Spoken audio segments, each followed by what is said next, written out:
हम सभी के पास एक सपनों की किताब होनी चाहिए जिसमें हमारी जितनी इच्छाएं हैं, जितने सपने हैं, सबको उसमें लिख देना चाहिए। उसमें शॉर्ट टर्म के टारगेट लिख देने चाहिए, उसमें मीडियम टर्म के और लॉन्ग टर्म के, सबको अलग अलग लिखने चाहिए। और छोटी से छोटी इच्छा भी लिखनी चाहिए। इवन यदि हमारी इच्छा है कि हमको साइकिल खरीदनी है तो उसको भी लिखना चाहिए। हमको कार खरीदने की इच्छा है तो वो भी लिखना चाहिए।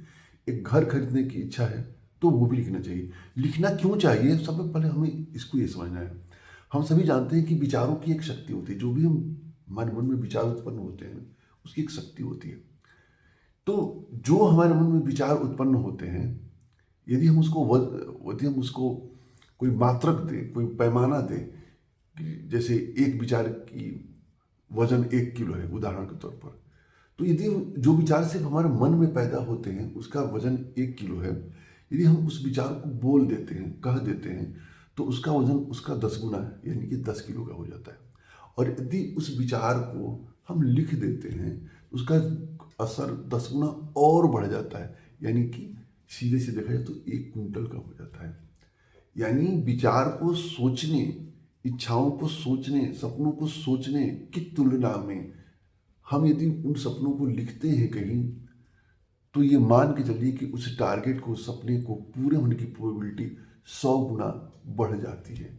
तो हमें क्या करना है कि इसके लिए जो भी हो, जो भी तरह के सपने हो, सभी सपनों को हमको आपको लिख देना है और लिख देना है। और हो सकता हो कि जो टारगेट, जो सपने कुछ मतलब बहुत तीव्र इच्छा है उसको प्राप्त करने की, तो उसका कहीं से एक इमेज मिले तो उसको, उसका इमेज हम लेकर के कहीं लगाते हुए, जैसे आप देखिए अपने घरों में देखिए, जैसे कोई महिला प्रेग्नेंट होती है तो क्या करती है, एक सुंदर से बच्चे की फोटो लगा देती है।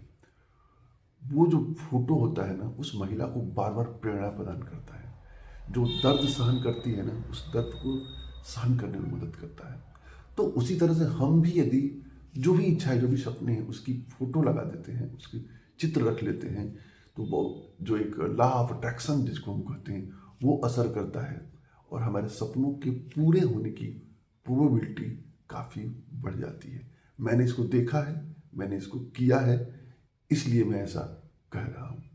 जय हिंद, जय भारत।